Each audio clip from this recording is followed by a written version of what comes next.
see. Sammy, you're welcome to Eyewitness News. Before I ask you to expatiate more on what former President Mahama means when he says 24-hour economy, I don't know what the official NDC position on the 2024 budget is. Well, Thunder, thanks for having me. Our position on the 2024 budget statement presented to Parliament yesterday is very simple. The 2024 budget is a hopeless and uninspiring budget that failed to address the economic hardships that Ghanaians are currently reeling under. It failed to address the economic bankruptcy that Ghanaians have been plunged into by the Bawumia-led economic management team. Totally uninspiring, totally hopeless. Look, this is the last budget of the Akufo-Addo Bawumia MPP government. And I have no doubt in my mind that it is going to be the last budget of the MPP as a political party. Because budget after budget, we have seen this government feed Ghanaians with sweet slogans that turn out to be totally meaningless and useless. And clearly, this 2024 budget will not be any different. In 2017, when they first assumed office, they christened the budget as Asempa budget. From Asempa budget, we went to Ejumapa budget in 2018. In 2019, we were presented with what they termed Impuntu budget.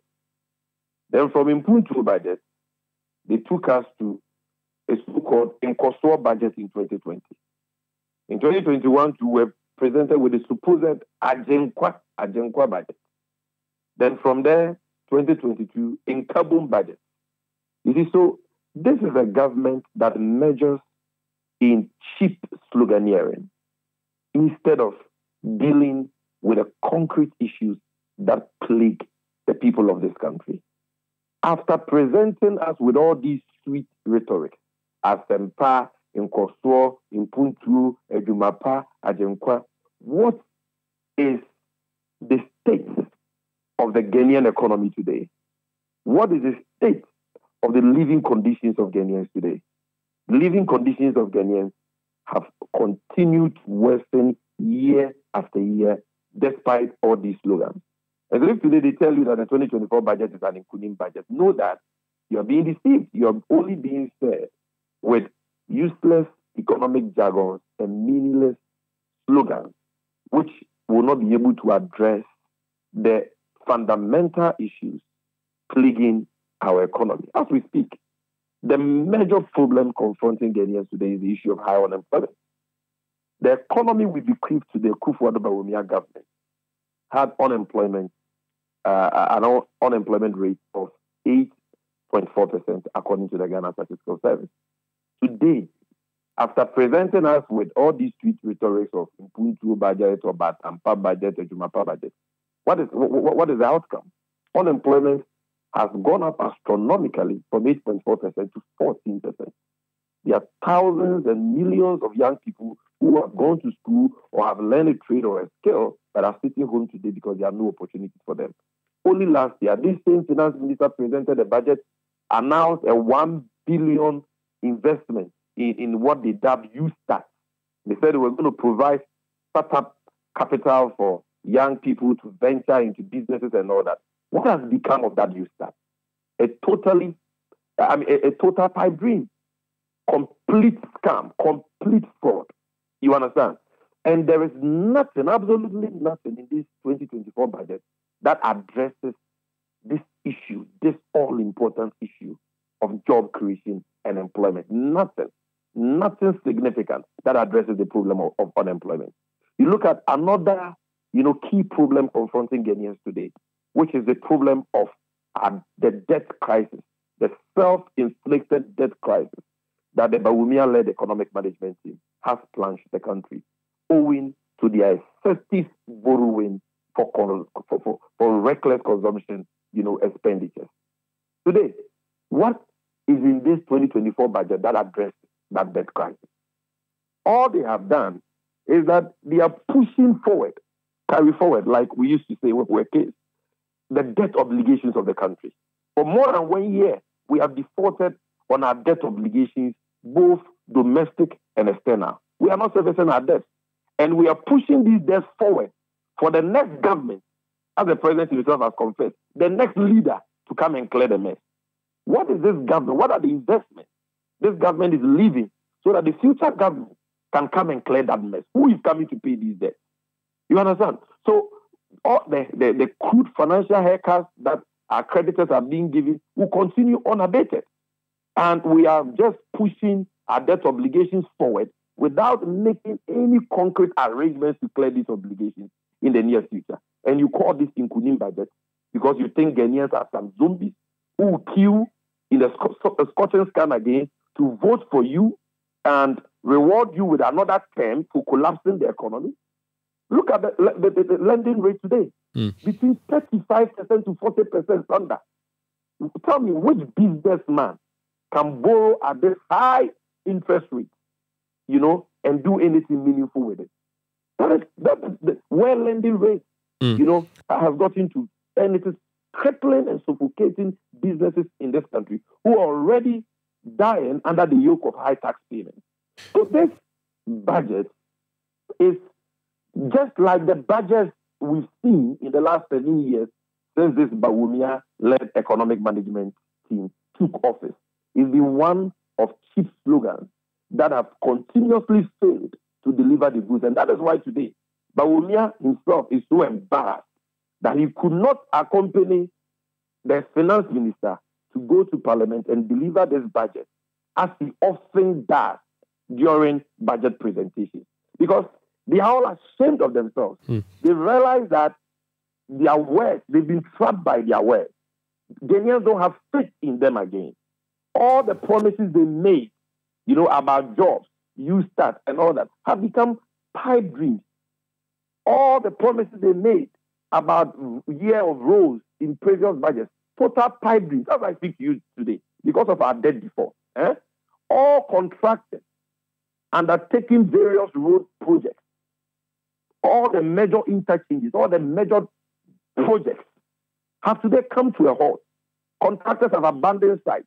The Ashanti Regional Minister today was weeping and lamenting about this fact to the Ashanti about how contractors working on various road projects in the Ashanti region have abandoned sites because there is no money to pay them. So we are still in this bankruptcy. Okay. And yet you don't see any concrete measures in this new budget to address these fundamental things. So the waste will continue unabated. The uncontrolled corruption, as the Catholic Bishop Conference puts it, will continue unabated. And these very people who have collapsed the economy and plunged all of us into misery, penury, hardships, will continue to celebrate and pontificate over cheap slogans. Right. Ken Ofori-Atta, after destroying the economy, now has the temerity, to compel civil servants to abandon their work posts during precious working hours, to line up on the street, salute him, cheer him, and sing praises to him after presenting this hopeless budget. That is how low we have sunk. The problem we are confronted with is a leadership paralysis problem. Leadership that are not accountable to the people, that simply don't give a hoot about the people.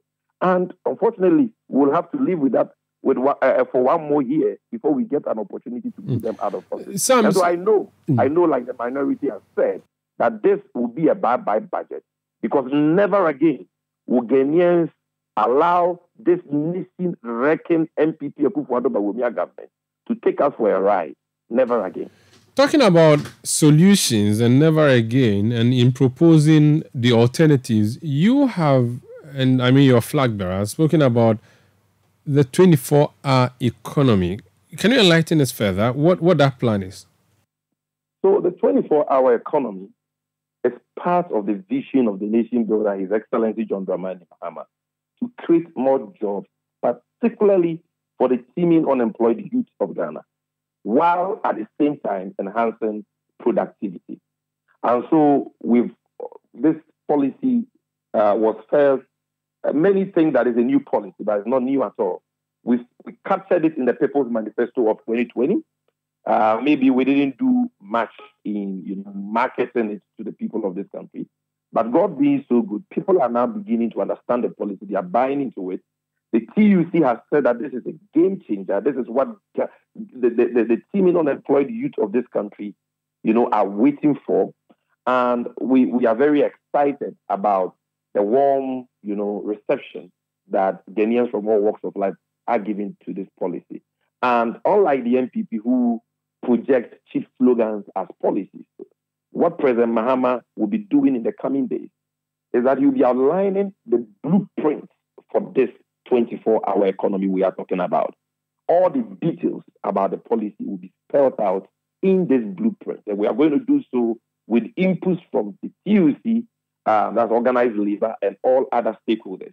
We are going to, put in place a legal regulatory framework for this as well by passing the Employment Act we spoke about in our 2020 People's Manifesto, which is what will set out the framework for this 24-hour economy policy we are talking about, a framework that will ensure the well-being and the rights of workers, and so everything is being worked on. Again, but simply put, when we say 24-hour economy, let me just break it down. What it means is that we're going to have a 3-shift system, okay? The government is going to put measures in place to encourage the private sector especially to run 3 shifts so that they can employ more people and boost productivity. It's not a policy for all private companies, but private companies and businesses that have the capacity to run such 3 shifts 24/7. Critical government institutions with huge workloads and customer traffic will also be encouraged to enroll onto this program. And what the next John Mahama NDC government will do is that any company, be it public or private, that enrolls onto this 24-hour economy program will benefit from security patrols, nice transport systems, tax incentives, and other form of incentives, to encourage them. We want to make it cheaper for businesses to operate in the night so that they can be encouraged to operate in the night. So, for example, let me just give you a practical example. If you look at the manufacturing sector, there is a need for us to boost production. And to achieve that, we need to encourage most of these manufacturing companies to operate in the night. Some already operate in the night, but many don't. And what will make it attractive for them to want to operate in the night? It is government comes up with tax breaks and other forms of incentives that will make it safe for them to operate in the night and cheaper, relatively cheaper for them to operate in the night. During the night, Ghana produces power, but nobody utilizes that power. We go to sleep, we close at 5, we go to sleep by 8 p.m., 9 p.m. When power is being produced and power is available doing nothing. If we can get manufacturing companies benefiting from the right incentives to work in the night with the right security and transportation arrangements in place, they will obviously employ people. They are going to produce more, but at a lesser cost, and therefore be productive. Look at the ports, for example. Why should Ghana Ports and Harbour Authority today be closing at 5 p.m.? That would be a thing of the past under the next John Mahama economy, because the 24-hour economy policy is coming. You recall that under the first NDC Mahama government, we expanded the Tema Port by building what is today called the Meridian Port Services Terminal, MPS Terminal, which has made Tema Port the second largest port in the whole of West Africa. Tema Port, MPS Port at Tema runs 24/7. It is a classical example of the 24-hour economy we are talking about. And that is a John Mahama legacy, 24/7. But today, Ghana Ports and Harbour Authority, at the same time, Tema Port closes at 5. Ghana Ports and Harbour Authority, which solely runs Takoradi Port, close it at 5. So we are going to just get Ghana Ports and Harbour Authority in the maritime area to do exactly what we've gotten MPS to do by operating 24/7, so that goods can be cleared in the night by GPHA, and these goods can be transported on our roads in the night to their various destinations. It will reduce traffic, it will increase productivity, it will lead to more employment, because as GPHA begins to implement nice things, they are going to obviously implement more people, and they are going to get more revenue, because the number of containers will be processed within a limited period of time will be more. You understand? You put that aside. Let me give you another example. Quickly, yes. Yeah, quickly. You look at the major construction projects we do.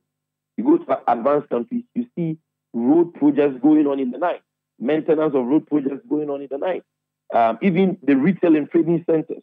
When we were growing up, Sanda, we used to have pharmacies operating 24/7 and so on and so forth. That has become a thing of the past because of the high levels of insecurity in the country. Today, even mobile money vendors who used to operate 24/7 are no longer doing so because of because crime is under ascendancy.